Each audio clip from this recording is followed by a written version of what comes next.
안녕하세요, 닥터의자입니다. 오늘은 연령별 칼이 되지 않는 시술에 대해서 어떤 것들이 있고 시술을 왜 해야 되는지, 연령별 가성비 추천 시술에 대해서 말씀을 드리려고 해요. 안티에이징에 관련된 시술은 뭐가 있을까요? 대표적으로 리프팅 레이저가 있을 수가 있겠죠? 필러 보톡스, 실리프팅, 관리, 피부 탄력을 위한 관리, 이런 것들로 이제 정리를 해볼 수가 있겠는데요. 레이저는 양대 산맥이 있어요. 하이프라고 불리는 하이 인텐시티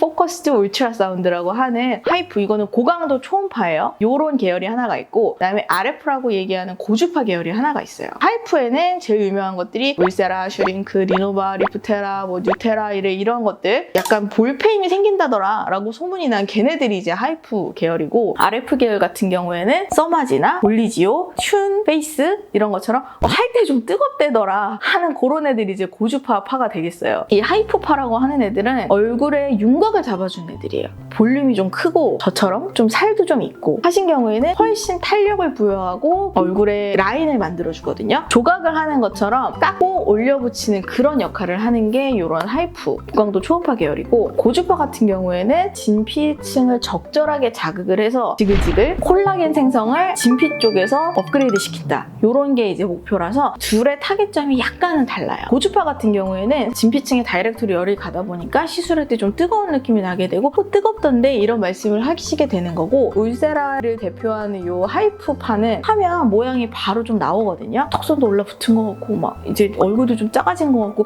바지 입어보면 그대로 되나, 얼굴 보면 살 빠진 것 같아, 이런 느낌이 드는데, 고주파 같은 경우는 꾸준히 했을 때 정맥식으로 효과가 쌓이는 거고, 처음에 딱 했을 때 정말 얇은 피부나 이런 자글자글한 얼굴이 아니라면 잘 모르겠는데 확실히 쫀쫀해진 것 같긴 한데 엄청나게 드라마틱하진 않아. 이런 식으로 효과가 나오기 때문에 써마지나 올리죠 이런 것들을 말씀을 드릴 때 제가 얘네들은 샤넬백에 비슷하다 이렇게 말씀드려요. 있으면 너무 좋죠. 없어도 못 살진 않잖아요. 약간 그런 계열이라서 조금 더 리프팅에 중점을 두시고 싶으신 분들은 고주파에도 관심을 가져주시면 좋을 것 같아요. 두 번째는 스킨 부스터가 있겠죠? 스킨 부스터는 사실 제가 저번에 여기 자세히 정리해 놓은 편이 있으니까 스킨 부스터 총정리를 보시면 아마 큰 도움이 되실 거예요. 세 번째는 이제 실리프팅, 칼이 되지 않고 회복 기간이 조금 빠르다는 의미에서 시술편에 넣었는데요. 시술편에 넣은 가장 큰 이유는 유지 기간이 아주 길지 않아서 실리프팅도 반복적으로 시술해야 되는 특성을 가지고 있기 때문에 시술에 넣었어요. 대부분 PDO라고 하는 성분으로 만든 돌기실, 가장 대표적으로는 민트, 블루로즈, 블루다이아 이런 것들이 있고, 이거는 돌기실이라서 보면 가시처럼 이렇게 돌기들이 뾰족뾰족 나 있거든요. 그런 게 이제 가장 전통의 강호. 요즘에 가장 뜨고 있고 제가 애용하는 거는 에피티콘이라고 하는 가시가 있진 않은데 다른 형태로 돌기가 있어서 얼굴이 커 보이지 않게 자연스럽게 리프팅을 시켜주는 PDO실이 있어요. 그런 것들이 요즘에는 가장 핫한 시술이라고 할 수가 있겠고, 실루엣 소프트라고 하는 콜라겐을 만들어주는 성분으로 만들어진 실이 있어요. 실루엣 소프트 같은 경우에는 피부가 얇은데 탄력이 없는 분들, 서양 사람들처럼 끌어올릴 거 딱히 없는데 좀 착붙했으면 좋겠다, 요럴 때 이제 쓰시면 굉장히 효과가 좋은 실이거든요. 요렇게 크게 두 개, PDO와 실루엣 소프트 실로 분류를 할 수가 있고, 또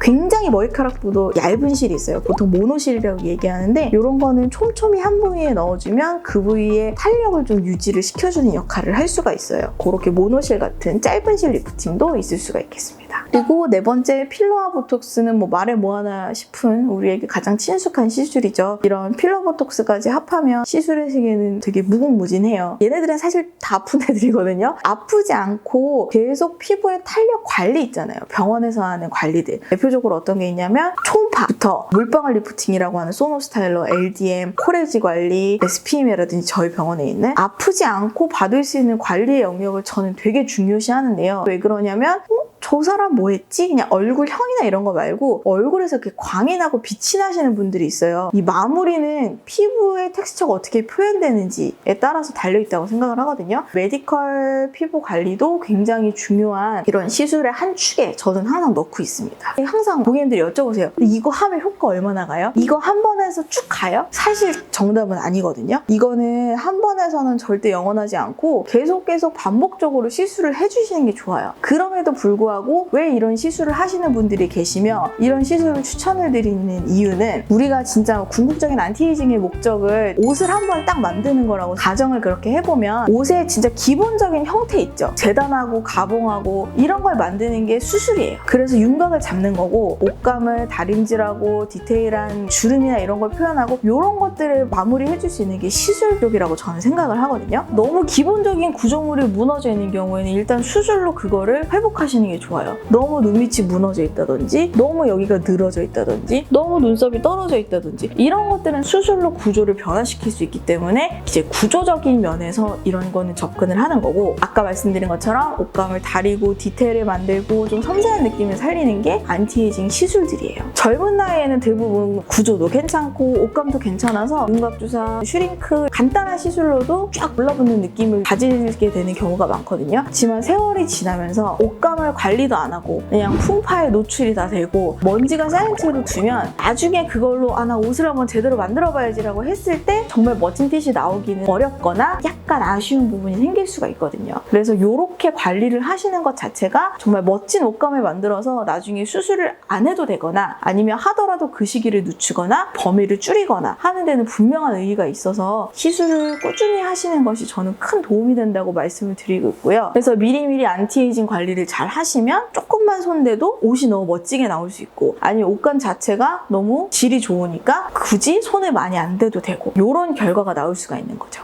그러면 나 지금까지 아무것도 안 했는데 너무 늦은 거 아니야? 라고 말씀을 하시는 경우에도 그걸 걱정하실 필요는 없어요. 오늘 시작하셔도 전혀 늦지 않고 심지어 수술을 하신 이후에도 굵은 주름, 잔주름을 수술로 다 땡겨 필 수는 없으니까 후속으로 안티에이징 관리를 시작해 주시면 그 수술 효과가 훨씬 시너지가 나고 오래 갈 수 있거든요. 시기에 대한 걱정은 늦었다고 생각할 때가 가장 빠른 때다. 이렇게 말씀을 드리고 싶습니다. 연령별 추천하는 가성비 시술 이거를 짧게 말씀드리고 이제 마무리를 할게요. 10대는 뭐 콜라겐이 넘쳐나는 나이죠. 너무 부럽고요. 10대 분들에게 리프팅 시술하라고 저는 말 안 해요. 단지 여드름 관리는 제대로 하시는 게 좋습니다. 왜냐하면 그때 여드름 막 스트레스 받아서 손으로 짜고 이러면 20대, 30대 때 분명히 색소심착으로 후회하시거든요. 여드름 흉터로 남을 수도 있고 10대는 여드름 관리, 세안 뽀득뽀득 이렇게만 하셔도 좋은 나이고요. 이제 20대 같은 경우는 사실 윤곽주사, 스테로이드 없는 거를 골라서 맞으시는 걸 추천드리고 슈링크, 울세라 뭐 이런 것처럼 하이프 계열 얼굴 라인을 만들어주는 거 이것만 하셔도 충분해요. 그리고 이제 30대 이제 접어들면서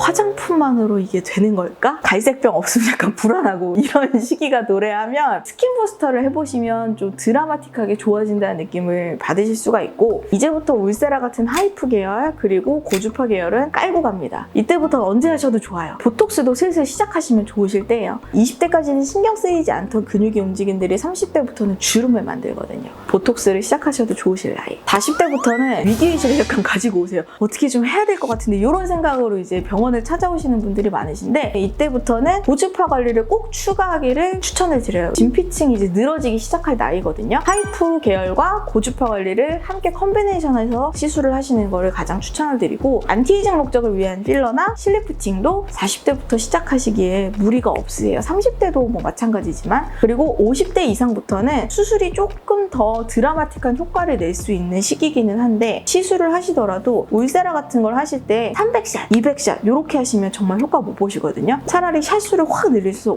600샷씩 하시면 얼굴에 탄력이 붙고 얼굴형이 좀 변화했다 이런 걸 느끼실 수가 있어서 시술을 하시더라도 샷수를 늘려서 충분한 양으로 충분한 에너지로 시술하기를 권해드리고 그리고 이제 엑소존 같은 프리미엄급 스킨 부스터 하시는 거 굉장히 좋아요. 코레지 같은 콜라겐이 진짜로 생성될 수 있는 관리 이건 정말 아프지 않거든요. 아프지 않고 꾸준히 할 수 있는 걸 하나를 정해서 쭉 지속적으로 하시는 것도 방법입니다.